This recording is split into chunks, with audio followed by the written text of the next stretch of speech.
Welcome back, Titans, to episode 54 of Titans Up Today. We have Andrew Ackerman, investor, entrepreneur, and author. So, we're going to talk about his new book, what it means for founders and investors and what they can learn from it, and also a real focused lens on the life of a founder and investor and how those relationships work and how to make the most of them. Andrew, welcome to the show. It's good to be here. Thank you. Absolutely. So, let's start with The Entrepreneur's Odyssey, your book. Tell us what that is about and how that was informed by your experiences and also what you've seen when it comes to communicating effectively and helping things to stick in people's minds. So I love it. We got to the blatant self-promotion within the first 10 seconds of the interview. Perfect. Awesome. Thank you. No, kidding aside. So the whole reason I wrote this book was it was a distillation of everything I've learned over the past 20 years or so of founding 2 startups and then investing in 70 and mentoring several hundred, if not 1,000 plus, either independently or through the context of running an accelerator program. So I wanted to distill all that information into kind of one place for everyone who's founding a startup, thinking about founding a startup, was wondering what all their friends who were doing startups actually did day to day, what it was really like, as opposed to like the glossy Steve Jobs biopics that they see. And even if you're running a startup and you want to get your mom off your case about going to law school, you know, give her a copy of the books. Mom, this is what I really do. I wanted all that in one place, but also a business book. Most business books are bland. They got the same kind of business, boring ghostwriter. It's anecdote, summary at the end. And if you just read that 1-page summary at the end of each chapter, you're good. It's a 20-page PowerPoint stretched out. And I wanted to do it in a way that actually didn't suck, for lack of a better word.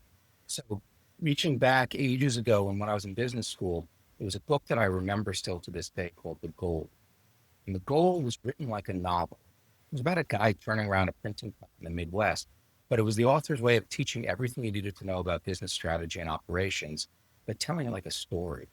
And because it was a story, it wasn't like My Eyes Glaze Over boring, but it was also more memorable, more effective. So if you talk to people who went to school, didn't anywhere in the 90s, plus or minus a couple of years, it's like a 1 in 3 chance they read the Goal and they still remember it to this day. So like when I got to the point where I want to write this book, I knew I had to write it that way. Also, I Well, had to write it as a novel. And by total coincidence, publisher of my book happens to be the publisher of The Goal. So it came full circle. excellent. And yeah, it reminds me of The Alchemist as well, which is a pretty unforgettable book if you've read it once versus They all recollect. blur together at the end. Even the good ones blur together. Mhm. And I think there's something to be said there also when it comes to fundraising, specifically around weaving a narrative and a story around your business, doing why you're doing it, your team, leadership. How has that come to a play in your life as an entrepreneur and an investor, or in the companies that you've founded and Sure. backed? Yeah, no, absolutely. When I did my first 2 startups, I probably did that all wrong. One of these days, I'll dig up like the pitch deck we used for my very first startup, and it'll be pretty humbling experience. I've already gone back to our first business plan. I'm like, oh my God, that didn't work out the way we thought it was going to. The biggest takeaway for the startups is that your pitch deck is a story like every other story, right? It has a beginning, a middle, and the end. It's got a plot arc. It's got a hero's journey. And the art of it is getting that kind of arc together while hitting all the bases that you want to hit to show that like you've done everything you need to do to warrant investment. That's why you'll have people sometimes weave in like the genesis story of their startup. And there are times to do it, and there are times we were just wasting airtime for it. But that's one of the things that when we would work one-on-one with the startups in the program at DreamIt, we pay careful attention to, is the genesis story something that telegraphs to the investor, like I'm in it for the long haul? So for instance, I actually use this example in my book, I believe. There was a health tech startup where the founder was taking his mother in to get radiation for breast cancer. He was an MD PhD at, I think, the University of Pennsylvania at the time. And he's talking to the doc, like, how do you figure out like how much radiation and what angles you bring? Because I try to make it overlap so that the cancerous area gets a lethal dose, but the healthy tissue doesn't. And when he's asking, we've got to go deep with the doctor, and that's actually more of art than a science. Like the guy's blood runs cold. This is his mom, right? So there's got to be a better way. So he ends up like talking to the people at Penn, I get your data and can I parse it to come up with the optimal approaches given the size and shape of the cancer for how much radiation, which angles of attack. And that's a genesis story for his startup. And when I, as an investor, hear a story like that, it telegraphs that personal connection to it, telegraphed to me that like, this guy is not going to quit. Going gets hard, and maybe he has a job offer somewhere else. He's not going to, okay, I can make money there and leave. This is it for him. He's a missionary, not a mercenary. Versus someone else who like, yeah, I was at the restaurant, I had bad service, but I was too like wimpy to tell anyone. I have an anonymous rating app. Like that Genesis story does nothing for me. That startup does nothing for me. When you're putting like a story together around the fundamentals of your deck, like how to weave that together to give it that hero's journey to it, that's an art. Mm-hmm. Reminds me, I believe it's Airbnb. I was just going to chat you, that Airbnb had the competitor from Europe, and it was a group of brothers that was known for, I don't know if this story is familiar to you. This group of brothers out in Europe was known for basically just taking a US startup, copying it as much as they could from the product Well, to that's domestic. Rocket Internet. What is it? Rocket Internet? Yeah. I think if it's the same one, they were fast followers. And what they did is they exploited the fact that for the first year or two, you're just figuring out if you have product market fit at all. And then for the next year or two, you're optimizing your sales cycle, right? To the point where your funnel's good or your customer acquisition costs are nice and low. And only after that 3 years or even 4 years that you as a CEO, founder, can take your eye off of that and say, what do I want to do? What geographies do I want to go to? What adjacent markets do I want to go to? And in that 4 year period, if guys like Rocket Internet are very smart about which things seem to be trending in the States, they can spin something up in a year and they can be a year and a half, 2 years, even 3 years ahead of you in Germany or Europe by the time the American version is ready to try to conquer that geography. There are ways around it. There are ways around it with the right kind of fund, but it's a sticky problem and they've made a really good business out of it. Well, I cut you off. So tell me what you're going to tell me that Airbnb. Oh, you're right. It was Rocket Internet. I just got the ChatGPT inquiry out. So yeah, it was Rocket Internet. And so you had that one. It just goes to show, like you're saying, the mercenary versus the missionary. A lot of times that missionary, and I think this was really the story with Airbnb, was that they just outworked them. They outcompeted them. Like they were so hungry and focused on this one thing versus Rocket Internet. Just it's not theirs. So I will tell you, like Rocket Internet's done it pretty well. But Rocket Internet, in a weird sort of way, is like a venture studio, right? So they have the idea and they bring in the management, which is a tricky model to make work under the best of circumstances. And I think they just accept the fact that sometimes the fast follow will work and sometimes it won't. But the fact that they're playing with stuff where the product market fit is good, so they don't have that risk. They don't have execution risk. It works out more often than not. When a startup tells me, and I ask them, what's your sustainable advantage? We're going to work really hard and fast. I'm like, yeah, that's a fail, right? Because there's thousands of people that are working hard and fast. And the fact that you figured out the ways not to go, you blazed that trail, it's easier for somebody to draft in behind you. So I look for startups where their competitive advantage is they cut the rope behind them. So first mover matters if there's something else. If there's economies of scale, first mover matters. You got bigger. Now you have better economies. Anyone that's coming after you is at a disadvantage to compete with. Or it could be data, right? So take Netflix, for instance. I could copy all of Netflix code and it still would suck compared to the original Netflix. Decades of data on, if you like, plus they have all the relationship with the different studios and access to the catalog. So first mover mattered a lot to Netflix. Marketplaces are like that too. If you're in a marketplace first and you get some scale already, why would anyone use a different marketplace? I'm going to go where the sellers are because that's where I want to find something to buy. And the sellers are only going to go where the buyers are. So first mover works if there's something else after that kind of leaves the competition further and further behind. But if you're first mover and your answer is, but then we're going to keep working hard, not impressed. So then what would you say is the true difference then between the example that you gave, that is the missionary founder in that unique space? And maybe you gave light to this, but then to look at the Airbnb versus the Rocket Internet type of example, what's the real differentiator there? Yeah. Just finding. So Airbnb has that marketplace, right? Airbnb is a marketplace. So the first mover matters. Now, the marketplace in different geographies, it's a total reset, right? If I have a great marketplace in the US and I'm looking for a property, somebody else is looking for a property in Germany, it doesn't work, right? So they did have a reset on first mover by geography. There was some advantages to Airbnb in understanding how to make that marketplace grow and take off. Because all marketplaces have the chicken and egg problem. Who do you get first? And if I get all the properties and they don't get any renters, and screw it, they stop using me. And if I get all the renters and every time they look, there's nothing, they never come back. So there is a certain skill into jump starting a marketplace. But at the end of the day, like Rocket Internet is trading off, yeah, we've got mercenary founders, not missionaries. But we're going to pay them enough and hopefully we pick the right mercenary.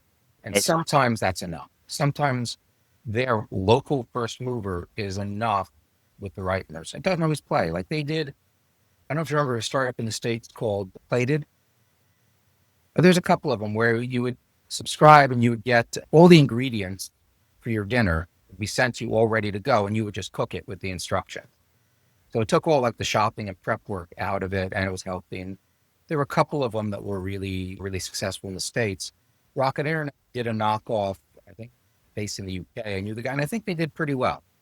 I don't remember what their exit was, whether they were openly bought by the American company or not. Sometimes it works, sometimes it doesn't.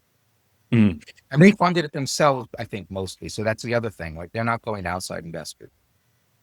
I think one thing that is a common theme among those, and in the Netflix example as well, is closer to the customer. So, for example, with the data in Netflix's case, they're Mhm. closer to the customer. And it's a mystery. If you go to your Netflix feed, like, there's 20 videos on there. Imagine all the videos they could suggest. So there's closer to the customer. And that's also in the missionary example of a doctor founder whose mom had breast cancer. But Yeah. then also look at the Airbnb example where they were going out and actually in the beginning taking pictures, showing people how to set up their spaces, getting the first Yeah. listings going. And that team that's coming in the Rocket Internet case is probably, okay, so, what are the metrics you want me to hit? Of course, those are important, Yeah. but So there's interesting ways to get closer to the customer. And I talk about this in the book. So just to give you a little bit of context. So in the book, I actually start with a solo founder at this pitch event, Michael Law firm in the evening. Which, if you've done this in any emerging market, startup market, you know what those are like. And then he finds his mentor, and the mentor actually, and this happens a lot, like he goes to the founder and is like, his initial idea of who his customer is actually wrong, right? He has a really good tech solution. It's in the call recording space. It's actually a fictional call recording startup based on a real call recording startup I'm working on the side. And I wrote about 80% of the book using Google Docs speech to text. So it's a little bit meta that way. But it's not unusual for a startup to find that their initial target market is not who they thought it was. And the mentor kind of walks him through that process of figuring it out. And then he talks him through the way to actually figure out how to do it. So one of the techniques is you don't code a damn thing. You come up with like index cards where you've mocked up all the screens of your app, your website. And you can use balsamic, you can use anything. The less real it looks, almost the better, because then the audience doesn't like, or the person you're talking to doesn't get hung up on the UI. They know it's a sketch. But then you put it in front of them and you say, listen, Jacob, here's what I'm going to do. I'm going to give you the screens.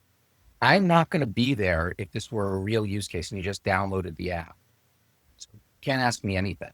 All I'm asking you to do is just verbalize what you're thinking when you see it, and then just press it, click it the way you click anything else, and I'll give you a different card based on what you do.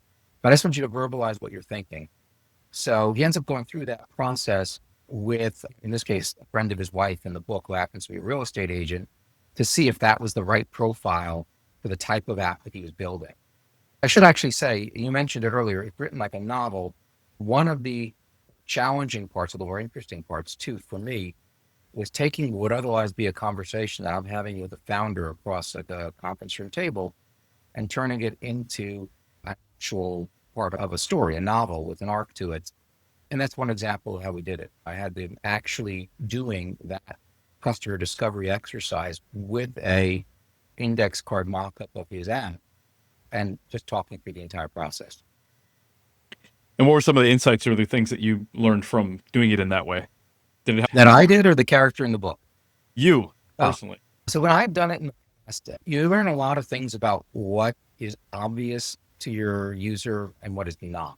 So when you're building it, you're so deep in what it's supposed to do that the UX will seem very simple to you. But then you put it in front of people and they're like, I don't know where to click. Or as they talk through it, you might get things like, yeah, I don't want to do that because I don't know what that button's going to do next. And I don't want to take that risk. Or people might just click on it and like never go to the view more. And then you learn things like, in the case of this book and many other apps, I'm worried about the privacy aspects. What I may not do this. So then you learn you have to include that in the onboarding. So it'll talk you through like where they're totally confused, where they're reluctant to do something. It'll also talk you through like if you give it to 10 people and none of them click through a certain feature ever, when you're debriefing them, you can ask them like, hey, you never went there. Why not? And you might find out that like they didn't notice it, so that's a UX issue. Or yeah, I saw it, but I already knew that. And in that case, you've discovered something super valuable. That's something that you thought was part of your minimum viable product, your MVP, isn't actually necessary for your MVP. And then you can take that, be able to take something out of an MVP and strip it down as you can get to market faster. And that's cool. And would you, if you were going to build a startup now, utilize that exact approach? Absolutely. And I would try to do it for at least 20, 30, or 40 people until I got sick. And I tried to do it for as many people as possible. But once you start seeing trends, like you got it, right? You start hitting a wall when 9 out of the 10 people that you showed it to all got totally confused, like pause, redo it, try again. But if you get like 15 people in a row and they've all got it and not one of them has raised problems with it, and it happens sometimes, then you're good to go, stop, and then start cooking. It all depends on what happens when you put it in front of the customer. But the whole idea is like a lot of the first time founders, they have it in their mind what the vision is for this product. And it's so clear to them that they can't get out of their bubble and see what it's like to someone who's not them. Mm-hmm. You have to. You can't just live in your own bubble. If you live in your own bubble, you've made one sale.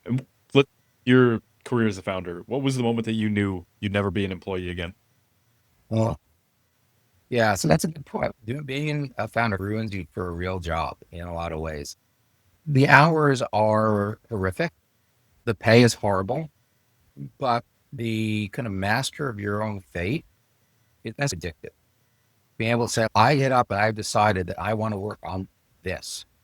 And I've decided because on the basis of my discussions, feedback I've gotten from other people, whatever the case may be, like that kind of control over your destiny is awesome. I don't think I realized how tough it was going to be for me to go back into that world until after my first startup.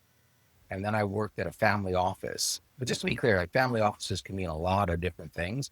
In this case, I was one investment professional. There were no other investment professionals in the group. There's like one other bookkeeper. And the founder was just a rich old European guy. It wasn't like multi-generational. So it was fairly simple in that regard, but he was also a very difficult person to work with. And there's stuff like I would say, like, why did you do that? That was horrible. I'm like, hey, here's the email you told me.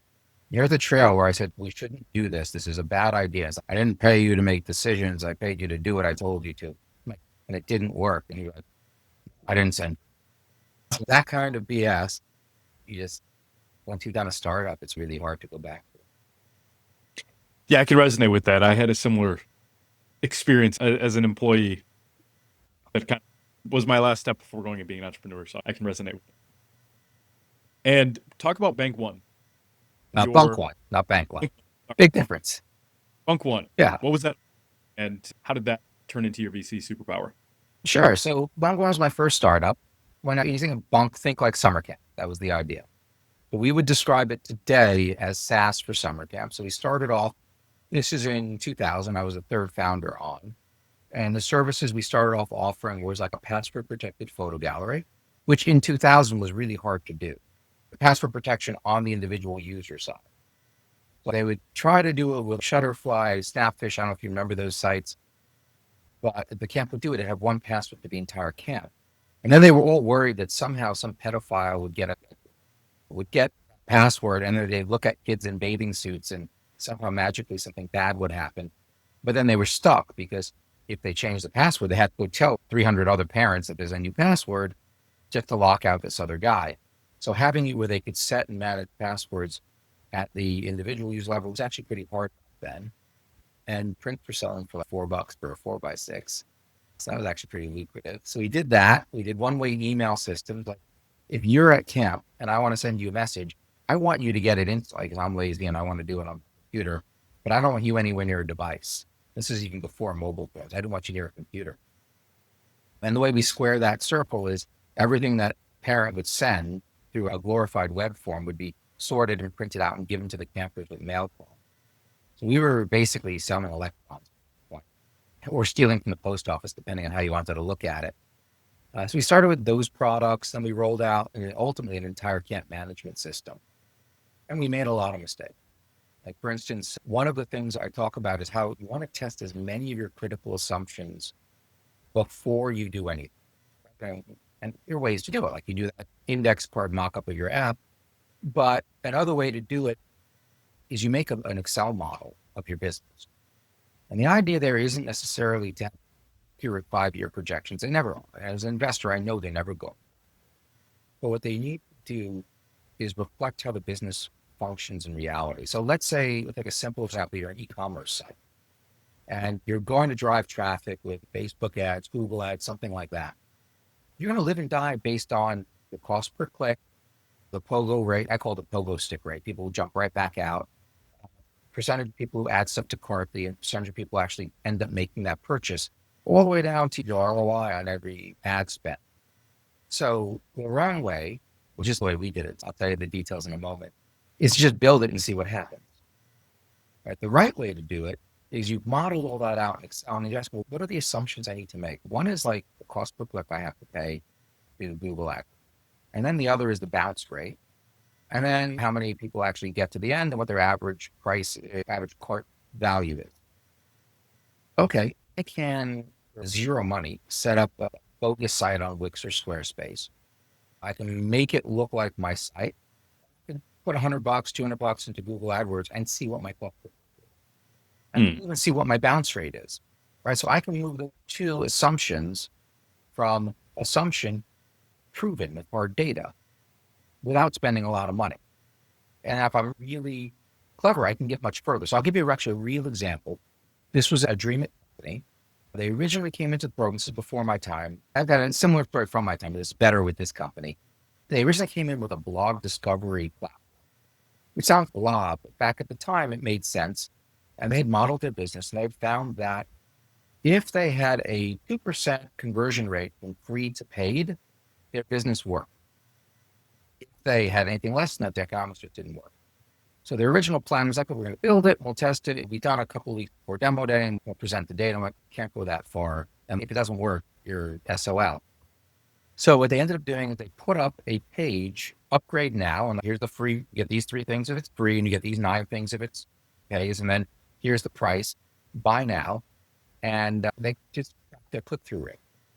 And it turned out that I think they might have put up a site we could put in the credit card. But when you hit click, it just said coming soon. The data was pretty clean. And they come back to us the next week and they're like, we're screwed, right? We had a 0.4, way below 2% click-through rate. And we don't think we can optimize our way up to it. So we think our business is screwed, but we have an idea. We want to do something a little different. And they told us what they wanted to do. And they asked, can we do that? And I'm like, you have a 0 this way, so go ahead, see what you can do. So they changed their entire business around. And that business is now SeatGeek. SeatGeek came within a few weeks of never existing because they almost built and then saw what happened rather than testing before they built. And I had a very similar company to my program where they couldn't get a merchant account because they were a foreign company and they hadn't converted to a US company yet. So they took the credit card, but they never stored it. And they just said, congratulations, Jacobs, you got 2 months free. Right. But they had that data and it was super clean. And they actually kept going with it because they managed to hit their hurdle. And they're also a very successful company. Just goes to show you and remind you, they say football is a game of inches, but entrepreneurship can be a game of a single phone. be the difference. That's the thing, Um, right? There's only one or two key variables, maybe three, that can make or break your business.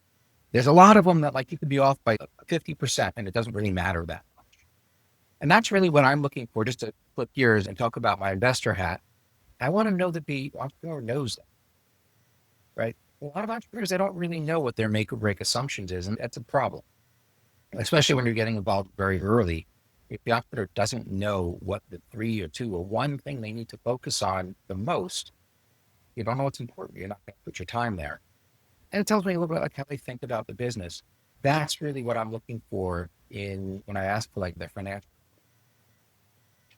yeah, one thing that I've observed is just in the general startup community, founders, is there's a objective negativity that's good, or really just thinking through a realistic thinking, you could call it. There's positivity that's detrimental as well, and it's not just so cut and dry. And in fact, I think most lean a little bit in just that I've been exposed to. Most lean more towards less positive and try to be more like it just seemed like not a lot of people really want to be positive, but it's, that negative, it's negative thinking rather than just, hey, let's think through, like you're saying here, break assumptions. That a lot of people would just avoid that in general, like you're saying. And it just comes down to not wanting to confront it, not wanting to not be it's just this kind of game where you have to have that mindset dialed in.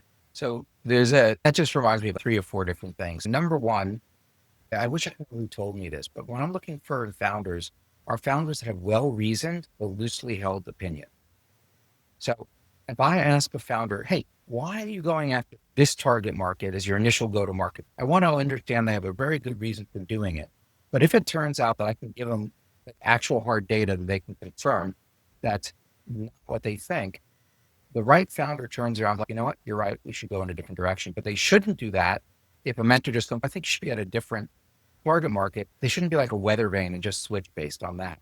So Mm-hmm. getting that balance of knowing why you do something and being willing to change it based on actual, real, meaningful new data is one of the key traits a startup has. But you're absolutely right. So founders, especially for first-time founders, but not only tend to retreat to their comfort zone. So I'll tell you a joke that I sometimes tell my founders who are doing it. I said, there's an old Jewish guy in the middle of the street looking down. I don't know, it's funnier when it's an old Jewish guy. So he's Yeah. looking down and he's just there. And one of his friends sees him doing this. What's going on? Look, I lost $20. So his friends, I'll help you look for it. After about 2 minutes, he's like, I don't see it. It's the middle of the street. There's not a lot of places for money to be hiding. Where exactly did you lose it? And the old guy says, down that alley. If you lost it down that alley, what are we doing in the middle of the street here? The light's better. So if you're a technical founder, sometimes your gut is, I'm just going to keep coding new features. But if the problem is, do you have product market fit, or can you do this economically, and you have to make that model, you got to go down that alley. So modeling your business as a technical founder is probably not your comfort zone.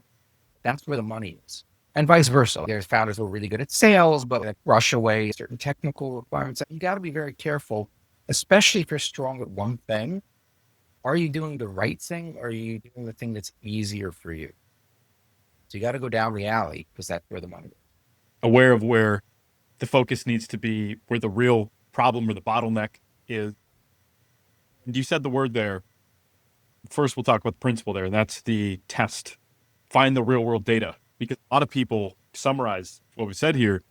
They want to pick the smart market. They want to be the smart, have the smart product, do the smart thing, when you really just want to be right. And right is often what is you can be as smart as you want, but if it's not what the market wants, needs, or is going to interact with, your smart is not actually objectively smart. You're just facetiously, egoistically smart.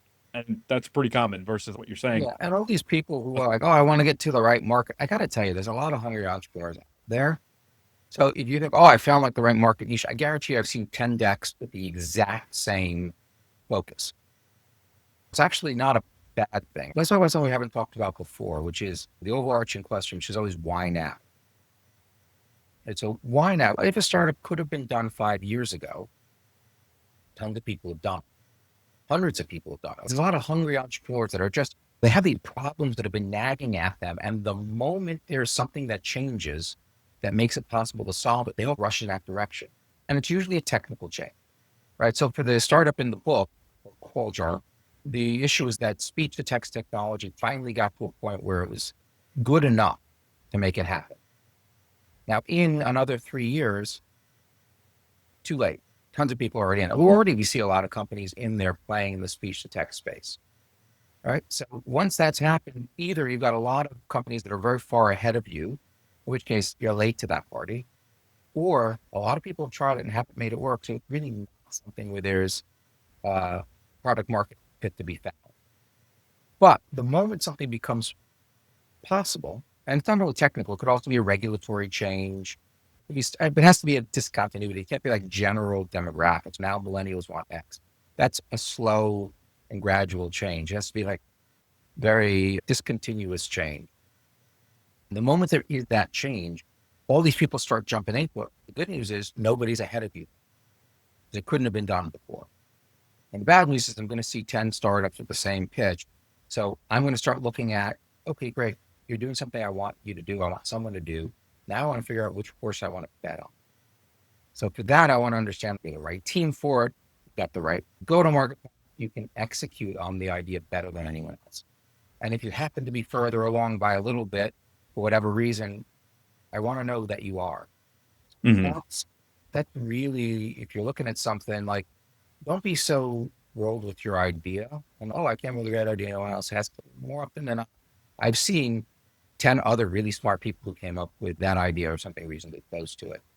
So let's look at the reality of the cases that you've seen, because you've likely had that scenario pop up maybe 100 times over your career as an investor, where you had two teams or more that were doing relatively the same thing, and one just had a better edge. Maybe it was technical, maybe it was their pipeline dialed in. Is there an edge that you and your team and in your investments you've leaned on more, or is it just case by case? No, it's pretty case by case, though. The earlier you get, the more likely it is to be team that differentiate. Right? The earlier you get, you don't really have that much else. Right? So if you're investing, let's say you go leading edge early and you're talking about pre-seed, products are not yet done, but it will be done soon-ish. They might have an alpha. Like a really good team probably has unpaid trials already in progress or lined up. And they can do it because, like I said, I've been in the industry for 15 years. I've got all these connections. I can show you an LOI, or you can talk to so-and-so at insert market leading firm here. Those are the ones I'd want to bet on. And the other thing that sets them aside is I've had X prior startup, right? Because running a startup, like if you come out of corporate, you've never done a startup before, there's a lot of stuff that you're not aware of. You're not aware of the speed you need to go at. You're not aware of the right trade-off between perfection and speed, right? You like, I have to be like, well, it's got to be really great before I show it to anyone, because otherwise I'm going to look bad. I'm going to get shot down. Totally the opposite in the startup world. Like you're a guy, Kawasaki. Mm-hmm. So he's one of the old OGs of the startup scene. He's got some great quotes. One of his aphorisms is, don't worry, be crappy. Or just, I think he also says, just fucking ship it, right? Or something like that. The idea is it's much more important for you to get that product into other people's hands and get feedback quickly than it is to perfect it. And that's more true than not. So, yeah, so I lost the train of thought. Remind me again where I was going with that. Talking about the edge of teams and yeah. So if you're a prior founder, you get that intuitively. And again, this is something that I talk about in the book. If you have a prior exit, that's the gold standard. But even if you haven't had a prior exit, even if you just had a prior startup that failed, or was only a single or a double, you learned on someone else's dime what it means to do a startup. That's great. And then layer on top of it, like X years of industry experience, or something that shows me that your technical guy can do things that maybe only 100 people in the entire world can do. That's the way your startup with the 10 decks that are similar-ish to you usually go up a level. What about towards Series A? Is it going to be or a little bit later? Then it might be traction on the competition slide. I put together a lot of pitch decks over the course of my career. In fact, one of the master classes I give different accelerator programs is the art of the pitch. And I talk about, like, here's your checklist of slides that you probably need. These you don't need until you get Series A. These you only need if you only need like unit economics if you're maybe hardware. Sometimes not. But here's your total universe of slides you should be thinking about putting in. Your problem and solution are almost always right up front. That's it. They're always right up front. Maybe you have a sizzle slide before, but that's about it. And you're going to end with things like your vision, your ask, your financials. Great. That middle part, the order you hit it in often depends on your particular startup and your stage. So if you're super early, have traction, obviously don't lead with. So you might lead with things like total addressable market, get them excited by how big the market is. If you're a little further along, or if the market is like obvious to people, maybe you're leading competition stuff. And then you go to market. This is why we're different than all those other guys that you started to hear about and why we're going to go whip their butts. And then when you get further on, you're at the Series A and you have more traction, presumably, maybe you lead with that. But hey, I know you're hearing a bunch of startups, but what puts ahead of like half of what you're seeing, we're just tuning into it now, is we've already got customers. And that becomes more important as it goes on because traction, like, ideally money, right? But there are other ways to do traction. But if you're at the point where you have revenue, and it's revenue on the current business model and the current pricing that you plan to do, that answers a lot of questions. Like that answers product market fit. That answers, was the pricing acceptable to the market? You may be underpricing, but at least it's acceptable. That pricing helps prove your total addressable market because your TAM is how much you're charging times how many people will buy it. So I can believe your TAM pricing is already stuff that people are paying in the market today. In short, if you have traction, you want to front load that because it answers a lot of the other questions. Mm-hmm. And it shows and demonstrates, in that case, the alignment. You're looking where they've built around the customer and not just have 35 features, but only 2 or 3 are. Yeah. And by that point, even if they've done it wrong, they've at least eliminated the features they didn't. And that's ancient history if they did it wrong. But ideally, they can talk about like why they chose what they did. And you can have a conversation, which features didn't work. So we got very lucky. And then you ask them why. And so we did all this customer research. And then you realize it wasn't lucky. It was like they were smart about it. It really does answer a lot of questions up front. So, segueing into the next question here, approximately 7% of all VCs were previously founders of venture-backed startups. Only 7%, which is crazy. And 7-0 or 7? 7. I would have to see where that data comes from. This is by Enber. It's of of venture-backed startups. So that's a little bit more believable. 7% of VC-backed startups. But so if you're including all stages of VC, including very much later stage, maybe, but I'd say early stage VC. The National Bureau of, that's a decent source from 1990 to 2019. I don't know. Oh, so maybe the reason that's the case is back in 1990, there were no VC-backed startups really before that. If I look at the people right now who are running their first, second, third, fourth fund, I know it's probably about 50%, maybe even more. And the reasoning is, there's more of them with money. Yeah. Maybe to your point there, 30% of emerging fund managers are former founders or CEOs. Okay. That's a little bit more believable. So I'll tell you the advantages of that are a couple fold. Number one, they've actually been through the process of raising money for a startup and building a successful startup. So they understand the craft of the people they're investing in a little bit better. And also it's a little bit more attractive to a founder to take the money, if they have the choice of who they want to take money from, to take the money from people who have gone through the same thing. They feel like you're less likely to get screwed. If the going gets tough, they'll understand what you're doing. It doesn't automatically mean that they're going to be a good VC. The skills of building a single startup versus being able to build a portfolio of multiple startups aren't necessarily one-to-one transferable. You got to be able to figure out what's a great team, and that's not always the same as being able to hire well for your own startup. You got to be able to recognize things like total addressable market. You might have just gotten lucky on it, that you were in a market that was very big. Being able to like take a kind of skeptical eye to what you're seeing, the founders will really understand if it's big or not. It's not always 100%, but it does convey certain advantages. And a statistical advantage, if we continue to believe in Enber's research, that it said the successful founder VCs had a success rate of nearly 30% compared to 23 over professional VCs. Okay. And that, I would believe that it gives you some edge, but it's not definitive because there's a lot of skills that a founder who jumps in to create a fund just doesn't have that he has to pick up along the way. My gut would tell me that the best combination are people who have done both, or you may have two general partners, and we have one that's got a decent background running a fund, knows about portfolio construction, understands the cycle of building a portfolio, and the other that's got really good street cred for prior startup. Yeah, no, it's interesting. I'd love to see that data when we're done. If you'll email it to me. Happily, yeah. And it's also just goes to show that the balance that you've talked about when it comes to the technical or the founding team of the startup, you might want to see the same thing in your VC, in your investor. Yeah, same but different. Yep. So then what's the worst hypocrisy that kills founder outcomes when it comes to taking VC money? Okay, so are you asking for what do VCs do that's the most hypocritical, or what is it that like the startups need to watch out for the most? The first part there. This won't hurt the founders, right?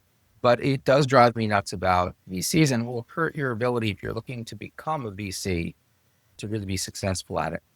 So, Jacob, let's say you're a founder and you're pitching your startup to me. I want your startup to be a quantum level better and visibly and obviously different than anyone you're competing with and whatever the default is currently. So I should be able to look at them like, I totally understand why this is different from what's out there. And like, you got it to me in 10 seconds. Makes sense. That's the level I'm holding my startups to. And then I go out there and I market my fund and I'm like, hey, we're two exited founders. We have a great network. We can help you with advice. We can help you with introductions to customers. We can really make your startup a success, just like every other frickin' VC that you've spoken to. Right? So we don't eat our own dog food on that. The only difference is we have a different logo. So that's the biggest hypocrisy in VC today.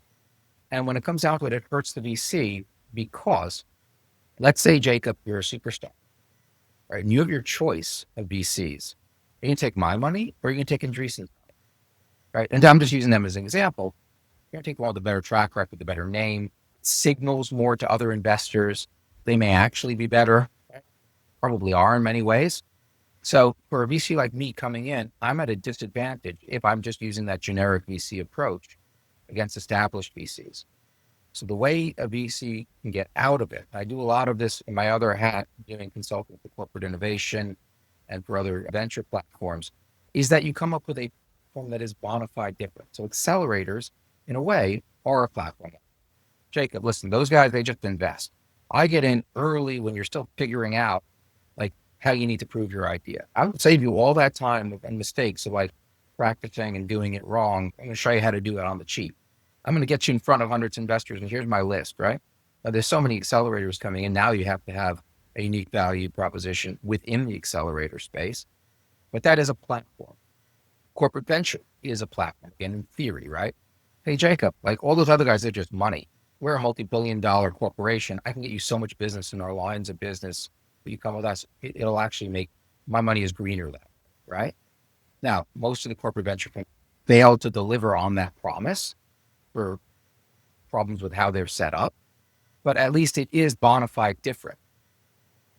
And I can go on with like dozens of other examples of platforms, but if a VC was really going to take their own advice and apply it to themselves, they would only do it if they can come up with a differentiated offering.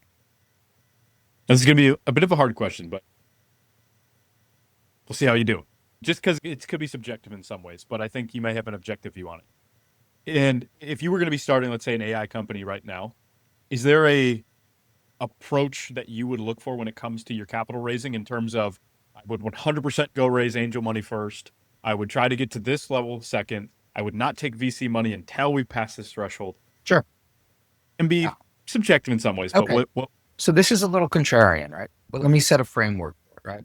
There's two types of AI startups. They're the people that are making the pickaxes and the people who are using the pickaxes. And if that sounds familiar, that's the gold rush analogy, right? So if you're actually going out there and you're building LLM, or you're building anything to do with AI, the fundamental stuff that a lot of people can use, that's one type of startup. You're probably going to need a ton of money to begin with. You're a little late to that party, more than a little bit late to that party right now. And that's a different type of raise. I'm going to put that aside because most of the startups, and I mean that like exponentially, most of the startups are applying AI to different business problems, right? Blockchain comes out. There's some companies that are making the actual pipe. Most of the companies are, wow, blockchain lets me do stuff I couldn't do before. I can solve problems that weren't solvable before. I can solve them much better than before. And then you have machine vision, it's a text. There's all sorts, every time there's that technological breakthrough, you have the people saying pickaxes, and like you've got very brave VCs to invest in those. And the most of the VCs are investing in the most of the startups that are using these tools to solve problems in ways that couldn't be solved before. So AI is conceptually no different than that. Now, what a lot of startups do is once something becomes, they flock into it and they start sprinkling the terms like fairy dust on top of their bit. Oh, we use blockchain to XYZ. Why do you use a decentralized ledger? It seems like a centralized ledger would be equally good and maybe even faster. Oh, we use a natural language processing, blah, blah, blah. It looks like a structured SQL database to me. Now the big thing is everyone says AI, raise the bar. Now it's the agentic AI. Like, how do you define agentic AI? That's not it. I had that conversation 2 days ago with a startup in-person event. And there was actually a very technical guy right next to me. He's, oh, we do XYZ. I'm like, that's not agentic. And like, no, it is. He codes AI. Would you? He's like, well, define it for me. That wasn't just me saying it. But the bigger picture is, as an investor, if you're not making the pickaxes, if you are using the pickaxe, I'm not that impressed that you have a pickaxe because anyone can buy a pickaxe. And so I'm interested in how you're using it. So tell me that you're mining for gold in a better place.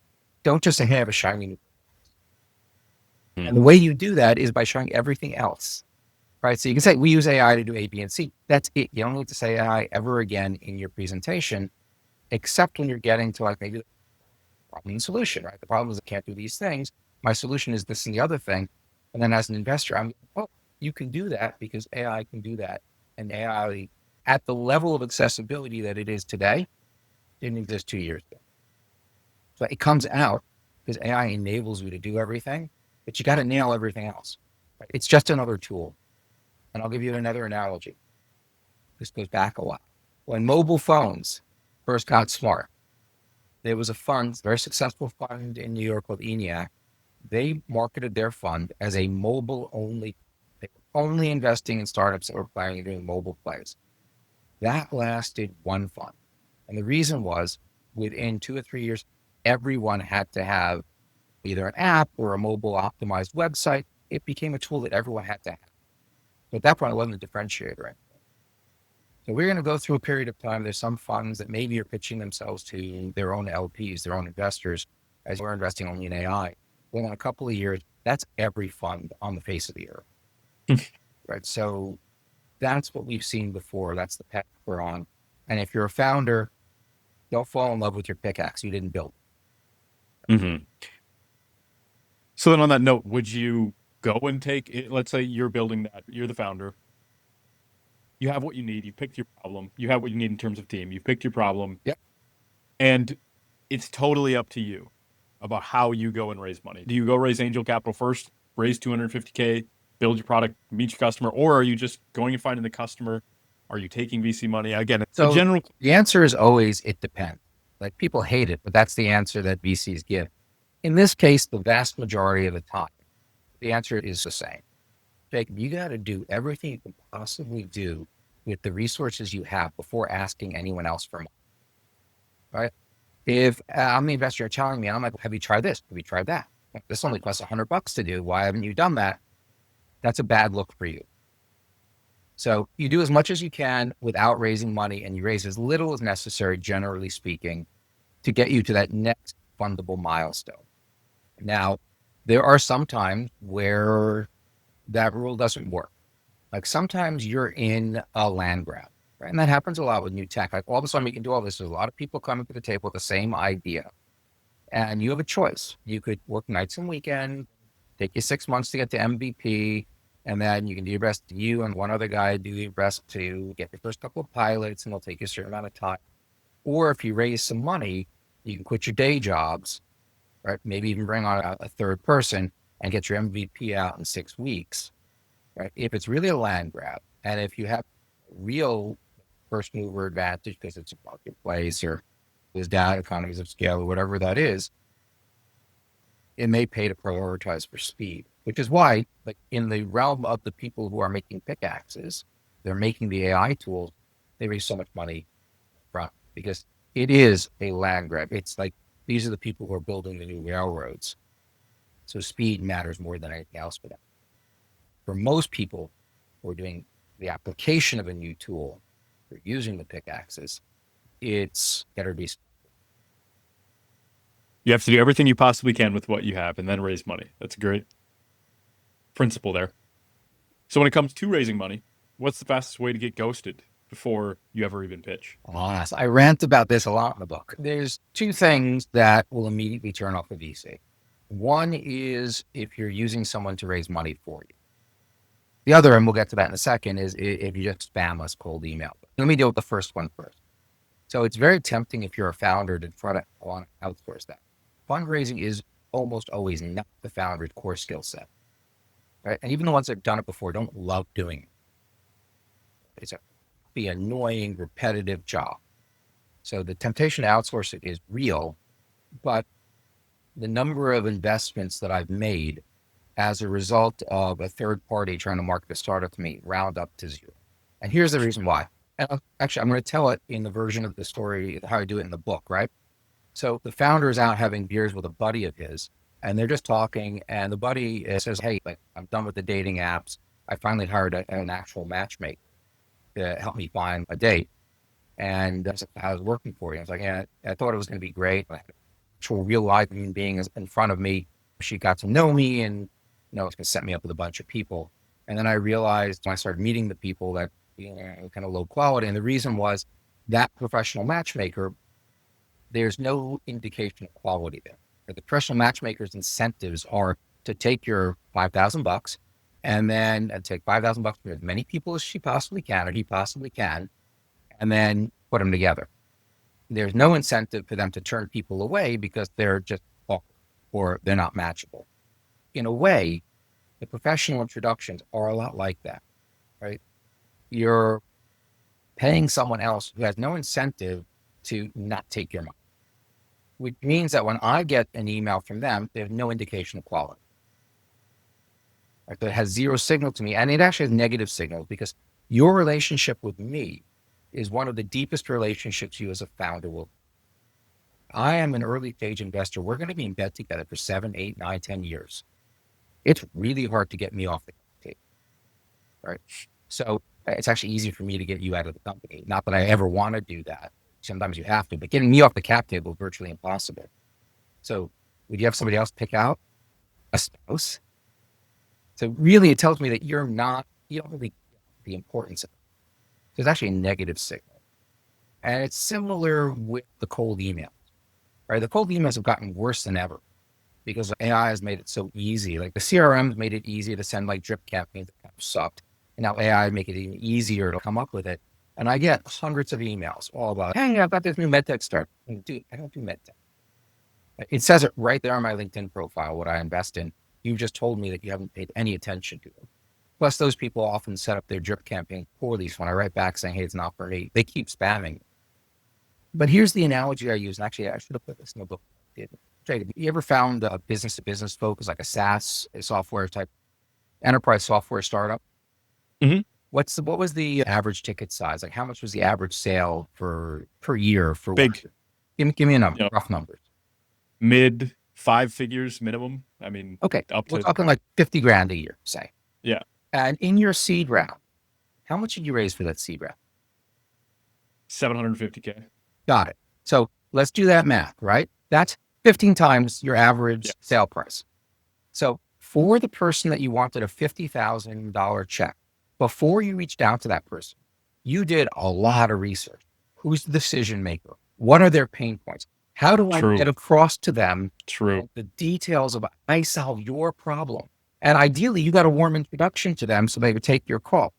And then for someone who you want to check that 15 times larger, you send a bullshit, like random email, the same That's one as very good. everyone else. Fail. You don't get it. Never thought about that. Yeah, but it's blindingly obvious in retrospect. Like every Correct. time I say that, everyone in the audience, like some are nodding and the others get very pale because they just realize like they've been screwing it up. The good news for you guys, if you've done it before, is I've deleted that email so fast, I don't even remember you. So it's okay. You can go back and do it the right way now and I won't know. So then what about those who, because I think the majority of people who do that think that it's a mental barrier, but they say, I don't know investors. I don't have connections. I come from this place. I'm this and this. So what would you say is the best approach for those who are in that situation? By Or the way, maybe what you what they, just described is they're looking for money in the middle of the street. They're not going down the dark alley, right? It's harder to do that, but that's where the money is. The right way to do it is a warming, always a warming. Now, here's some things to keep in mind if you're a founder and that's very daunting to you. The investors you're trying to reach are among the most networked people that you'll ever meet. They're a lot more networked than your customer. So it's actually not going to be that much harder than you think. So one of the other master classes that I give to the startups, usually in my accelerator program or other programs that I'm friendly with, is how do you prospect for investors? And I'll give you a very high level overview right now. So number one, you compile a list of 100 to 200 prospective investors. Now you can start with a search on Crunchbase or PitchBook. I want people who are all in prop tech, for instance. But by the way, the industry is not always the one thing you want to search on, right? Or it might not be the only thing. Let's say you're a marketplace for building supply, making that up, right? You could play in the construction tech space, or you could play in with investors who love marketplaces that deal with small and mid-sized companies, right? Because a roofer who's $10,000 worth of roofing supplies, like being able to market a marketplace to someone like that is a unique function. So there are investors who love that kind of thing. So it could be your thematic approach. It could be your type of customer. It could be the industry you're in. But you want to find something where if I were to say, hey, Jacob, I want to get in touch with Bob. Bob's invested in A, B, and C. That's why I think he'd be interested in mine. That has to make sense. All right. So it's like, hey, Bob's invested in Uber and Lyft. I think he'd be interested in my startup Line because we're the same thing. We're just for scooters. Like that makes sense. But if it's, I think Bob's invested in Etsy and Craigslist, so he should be interested in Lime. Like that's a tougher stretch. So you want to take that list that you start with. It can be a list of like industry investors or the ones that are in the same type of customer profile, the same type of function. Maybe the underlying technology is the same sometimes. And you want to go through each one of those and ask yourself, if I were to look at that investor's recent investments, could I put together a sentence that says, Bob invested the past 3 years, Bob invested in A, B, and C. So I think they're interested in mine. Now, if that sentence makes sense, that investor is a prospect for you. If you can't make that sentence make sense, they are not a prospect for you. Take them off the list. And you keep going through that list where you iterate, you can look at, this investor is a good fit. Let's see what else this investor invested in. And then find out what other investors were in that startup. That's a good way to find more investors. You keep doing that, like going down your list or iterating between those two lists of like similar startups and other investors until you have 100 or more prospects. Then you got to go out and do something else because that's like mind-numbingly boring. So go out, have a run, have a drink, watch a movie, whatever it is, get refreshed, come back the next day. Then you go hit your LinkedIn profile really hard to figure out who you have.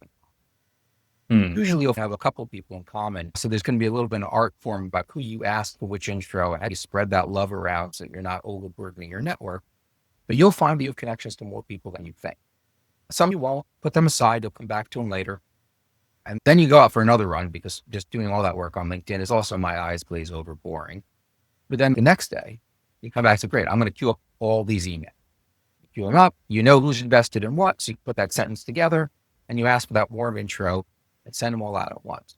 And the reason for that is at the end of the day, you as a startup get best terms if you can have competing term sheets. Right? You're lucky to get one term sheet. If you get 3 or 4 term sheets, it can be a hot deal and you can actually play the investors off each other. You can't do that if you have one term sheet. And you maximize your odds of having that by making this a sprint rather than a marathon. Let's say there are potentially 4 term sheets you can get from that list of 100 prospects. If you drib and drab it out by sending like 10 emails a day, then you get a term sheet and you have to make a decision in a week or 2 weeks from one, and you don't have the other three in hand because, they're still in the pipeline. That doesn't help you at all. So I talk about exactly this process and how do I play that game? What happens when you have a term sheet? How can you actually, in a way that doesn't piss off the VC, other VCs, get them to the same place? I talk about that in the last 4 or 5 chapters. Definitely will have to get the book, but is there some insight there? Because that already was gold for a lot of founders who are listening. Yeah. The source of truth. There's your source of truth right there. Yeah. And Your thought. you get the term sheet. Sure. Like there's a lot of nuances with it, right? Once you have a signed term sheet, you don't shop it around anymore, obviously. And there's a way to get like follow-on investors. But until you do, there's a right way and a wrong way to go to the other people you're talking to and see if they can fish or cut bait. I'll give you one quick insight. You never want to tell them who gave you the term sheet. And the reason is we're very networked. We know all the people. If you've done your job right, and prospects are all people who might be interested in your startups, we know those other VCs, right? They're our colleagues. We go to the same conferences together. So if I know who they are, I'd be like, hey, Jacob, I see you're interested in XYZ. Are you interested in maybe co-leading that round? So instead of getting the two of us to compete on the terms, and it's more than just valuation, but on the terms in general, now you've got two people on the same terms. That's not good for the founders who, there's a way to say, if I were to ask, so who's leading the round? So unfortunately, I'd love to tell you it's a great fund. They have a great name in the industry, but the term sheets are confidential. So that's your way to get people to actually bid against each other. Super great. And it's very powerful advice there. Source of truth, again, to say. And by the way, one thought that came up as you were saying that is you mentioned the research part. Of course, as you mentioned, follow the source of truth. But now with ChatGPT deep research, you could do quite a bit. Yeah. There's a lot you can do. Like AI has made the wrong way to do it. Cold email is a lot easier. But if you're smart about it, it also makes the right way to do it.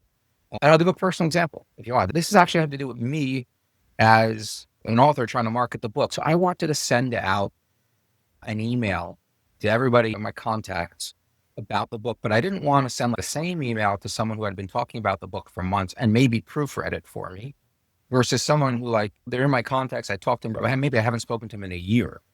So to do that though, I needed to access the header data on all the emails I sent. Bear in mind that there are a lot of people, I'm sure you're the same as me, a lot of people who you email regularly with, but maybe you just never hit that add to contacts button. So they are your contacts, but if you just download your contacts, you miss them. I wanted to download all that data like you and most other people. I have so much data. Downloading it, all my emails as a CSV was a non-starter. So I looked into a bunch of different ways to do it. Is there an add-on in the marketplace? I found one. It wasn't supported, wouldn't install, couldn't do that. Ultimately, I found a Google Apps script that was supposed to do it. It didn't work, but then there was a recommendation to use a tool called Poe, one of the other AI tools, Pickaxes. I didn't build it. I just used it to massage that script. So I used it like a very eager but not very bright programmer to write this script for me. And it couldn't do it at the end of the day, kept timing out. So then friend says, why don't you use Gemini? It's Google Apps Scripts, Google AI. I should have thought about that. Fortunately, Gemini couldn't do it either. They couldn't define the variable properly. And then finally, in a sheer Hail Mary, I said, hey, Gemini, here's some code that Poe wrote. It keeps timing out, but maybe it's a different approach. You can make it work. And 4 hours later, it made it work. Jeez. So I was able to pull out and parse all that data. And then when I wanted to actually, you got to normalize the data. Sometimes the email addresses are capitalized. They're not. Sometimes they have a name next to it. They're not. I wanted to pull it out, dedupe it. I wanted to pull out all the stuff that was no reply at, or letters and numbers that are clearly a machine generated email address. And then segment my list a little bit based on the tags, who had I talked to about the book, or did I have the phrase book in the subject line? So I wanted to, okay, Poe, Gemini, whatever, take a look at my Google Sheets. Oh, we don't look at Google Sheets. Gemini, it's your own, whatever, we don't look at it. Okay, I downloaded it to Excel. Here's my Excel sheet. Oh, we don't accept uploaded to Excel. Really? So then I went to ChatGPT, which lets you upload an Excel file. Yeah. And then there was a whole other story. So I had to use 3 different tools to make that work. But you can do it for fundraising. Let's say you're able to pull down, you can pull down the results of, say, a Crunchbase search. which have investors. I got to think about it. I haven't done this in a while, but I think it also, you can pull down all their recent investments, or maybe you have to get like a browser plugin to scrape it. But you could probably run that through ChatGPT and say, hey, here's my list of a bunch of prospective investments. And if you pre-prompted them with, here's my startup, and made sure that it understands what your startup is like, you might be able to get it to do the work of looking at the recent investments, say for each of these, show me which ones are the 3 most relevant startups that they've invested in within the past 12 months or what have 2 years. So there's probably a way to do that. There's no tool out there that does it yet, but it could probably save yourself a lot of pain and suffering. I know that. So if you think about where that data lives, typically it's going to be on the website of the VC, right? Yes and no. Sites like the websites of the VC usually, but they don't, not everything. The startups that didn't work out tend to be dropped, which, by the way, when you do get a term sheet and you're trying to figure out, do I want to get in bed with this VC, use the Wayback Machine to go find out the startup that they dropped from their sites 2 and 3 years ago and talk to those founders, because those founders will tell you what it's like to work with a VC when the going is a little bit rough. But I digress. But a lot of the sites that you can get to free, or there's a very reasonable subscription sites, they aggregate a lot of that info. And a question that I have, and you might know this, when a pre-seed round is invested in by a VC, does that go into the Edgar database? No, generally not. A lot of these sites are pulling the data from a number of sources. They may get it from the VC's reports to their LPs. They may get it from press releases. They may be self-reported from the startups or the VCs. I don't know about that. I never did it, but it's possible. Where it's the most spotty is at the earliest stages around angels or strategic investors. Those are most likely to be missing. So I would sometimes find startups that pop up on the radar when they do their Series A, and only when they do their Series A do you find out who the angels are. And it's not always 100%, but it's better than ever before in the history of venture. And remember, you don't need a list of all possible investors in your startup. You just need enough. Mm-hmm. So the main takeaway there is stick with the source of truth of what you said, but hey, if you can be flexible and maybe find some different tools or solutions that will help you out with accelerating that core process and making it higher. Yeah. So you might find a situation where you're going back and forth, and you find a VC that invested in your startup, and then you find another startup that sounds pretty relevant. And when you try to look at their investors, you don't find anything in, say, pitch book. You could just take that startup's name and go startup invest asterisk and see maybe there was a press release that came out that names who invested in that startup. You might find investors that way as well, if you're having trouble getting to that 100 plus prospects the other way. Excellent. Now, if you could rewrite one slide in 90% of decks, which one would it be? Market size. There's an implied and why. Okay. So number one, the guy who came up with this TAM, SAM, SOM approach to it, I would love to meet him so I could bitch slap.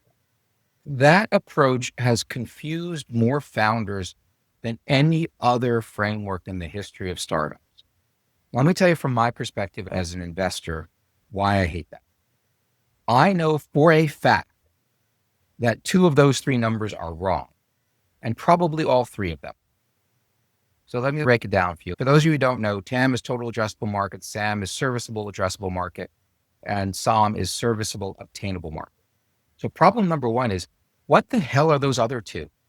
No one knows. You ask every founder, ask investors, like different definitions, right? So you're going to get it wrong. There's no way to get it right because no one agrees on what they are. But more importantly, what happens is usually the TAM, which is like they show them as circles, nestled circles, like Chinese Russian nesting dolls. So your TAM is this huge number. It's all the automotive market is a $17 trillion market. I should probably look it up so I know what it actually is, but whatever, $17 trillion. And then I'm like, but Jacob, man, you make cup hold. Why do I care about the steel? Why do I care about the rubber? Why do I care about the leather? Why do I care about the labor that made putting it together? All I care about is the freaking cup hold.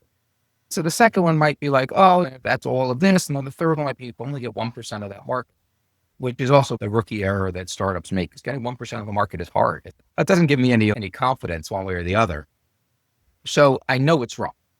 And usually when I say all three are wrong, it could be a top-down estimate as opposed to a bottoms-up.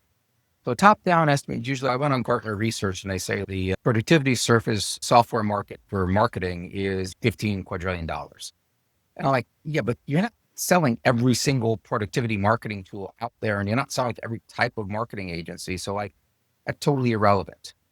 Right? It's all relevant to me. And even if you manage to line it up just right, let's say we are doing accounting software for a small building company. And let's say you line that up, that's your exact customer set. And if you solve that problem, it's exactly the same as everything else out there. So in theory, your top-down market is correct. Are you charging exactly the same as everyone else? I'm using AI, so I can do more stuff than anyone else does. I'm going to charge double. Then you've just undercounted your total market. Or, hey, I'm using AI. I can do everything they do. I can do it cheaper. I can sell it for half the price and eat their lunch. Then your market size is actually half of what that is. So the right way to do it is actually deceptively simple. It's fourth grade math. How much are you charging times how many people could possibly buy that? There's a little bit of an art form. Are you using just America, North America, the US, using the global market? Put that aside for a minute. Just have to be very clear on which one and why. How many people, pricing times how many people, A times B equals C. That's your total addressable market. And it really is simple. There's nuances to it, but that's really your approach. Take a moment to pause and think about that. So I'll tell you a funny story. Before I wrote the book, I ran a bunch of, I wrote 70 plus articles over the years, and they're mostly for the startup press or trade journals. And they're all like 500 to 800 words, which is a stretch going from 800 words to 250 pages. But usually what I do, because I'm snarky, is I'll put this like absurd title on something, and then the editors always change your title to whatever they think it is. So once I realized that they're going to change it anyway, I would just do all sorts of absurd things. So I wrote one about the market size, and the working headline I submitted under is, your market size probably sucks. And I put a cross slide through probably. So for the first time in ever, this went out for Prop Moto, the editor punched up my headline. So it went to market as, why Andrew Ackerman hates your market slide. So that rant is out there already, and it's in the book. Yep. Now, what about the single KPI that separates founders who scale from 1 billion versus those who stall at Series B? So I don't invest at that stage. So take what I'm about to say with a grain of salt. And also it's very different for the type of startup. So I invest mostly in B2B. I would imagine at that point, the metric is in your sales funnel. All right. It's either your close rate or time to close or a mixture of the two. Just to be clear for people who are not familiar with it, your sales funnel looks like a funnel, right? And it's all the leads that you have that come in at the top.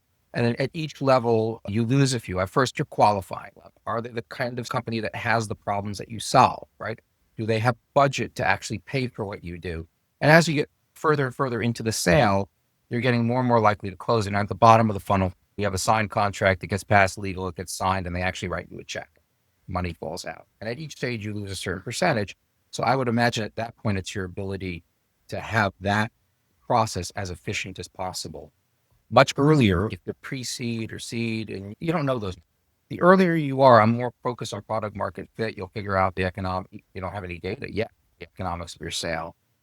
And then later, I just need to know it's good enough, because that's what you work on in the series, from the seed to the series A. Say you're going from 500,000 ARR and you want to get to 2 million. I can see your economics, and it just has to work well enough, because I know that what you're working on is getting that better. Like you're going away from a founder-led sale to hiring a team. You're going from up here to let's write out a process. But that's what you're working on at that point. So it's less important. In a B2, I guess it would work also for all, like your cost of customer acquisition is going to be a killer, but especially in B2C and low ticket items, because if I'm selling something for $50, how much can I pay to get a customer? I can't pay a salesperson to make outbound calls for $50 items. So I'd be looking at to use the jargon, CAC to LTV, cost of customer acquisition, the lifetime value of the customer. And I'm looking for your lifetime value to be 4 times or better than your customer acquisition cost. So I would probably be looking at that even relatively early. And if you're not there yet, we would need to have a discussion. You'd have to show me why you think that number is going to get dramatically better in the near future. So last few questions here. Why are downturns a gift disguised as a stress test? Well, for me, downturns are great, right? So what happens in a downturn in the venture market is all the amateurs go away. Right? So the people who are like, oh, the angel investors, oh no, my stock portfolio went down 30%. I'm not making angel investments anymore. Or the guys that were like, oh, I used to run a real estate, a REIT, and it was a $500 million REIT. So I want to raise a $50 million startup focused VC fund. Funny thing about startup, but they have a lot of friends who are used to writing them $100 million checks and were asked to write you a $5 million check. It's like rounding error. Those guys go away in downturns. So there's a lot less competition for the same startups. And at the same time, the lower quality startups go away, right? If it's a downturn, you quit my job and start this or not, you don't quit your job.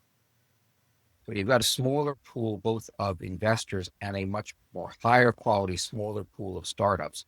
So for the early stage, it's fantastic. And returns consistently outperform.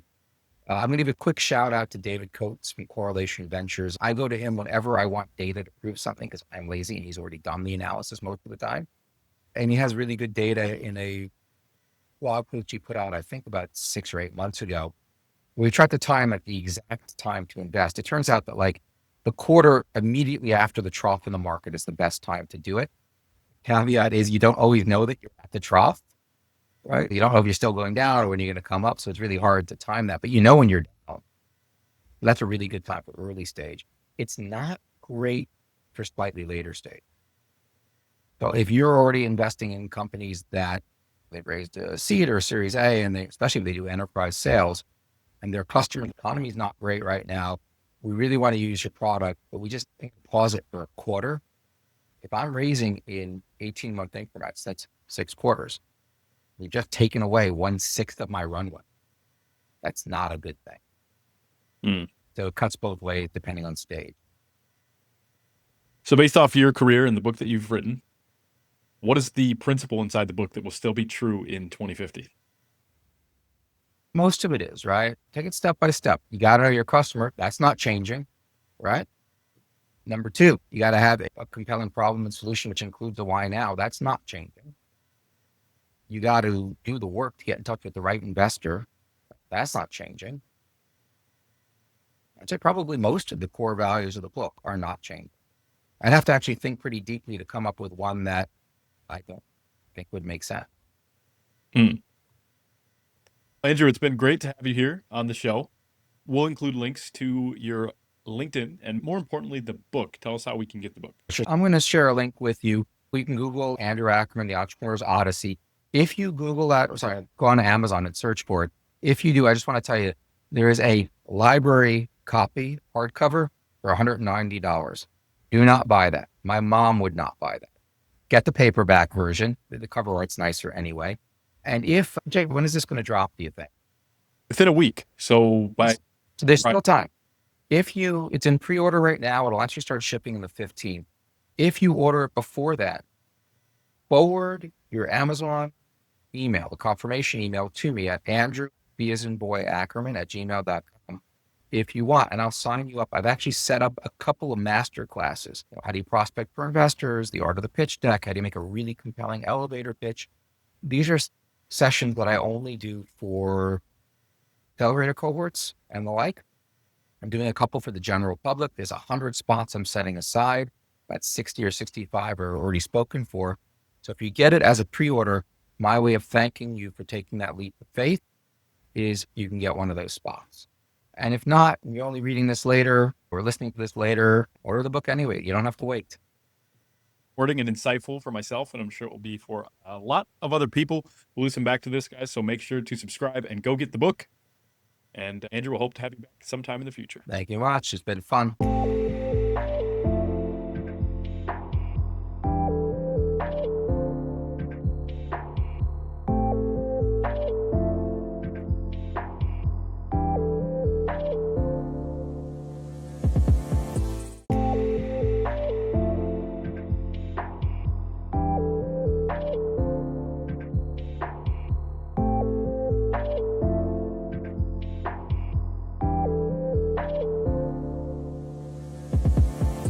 Hey everyone, thank you for watching this episode of Titans Up today.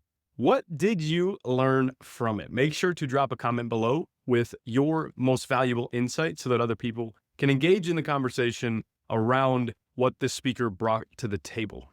And then on another front, make sure to subscribe so that every time we drop a new episode, you will be notified. And that way you can keep fueling your dreams and your brain with fresh insights, which can help you along your journey and along your path to your goals. So thank you so much again, and I look forward to seeing you in the next interview.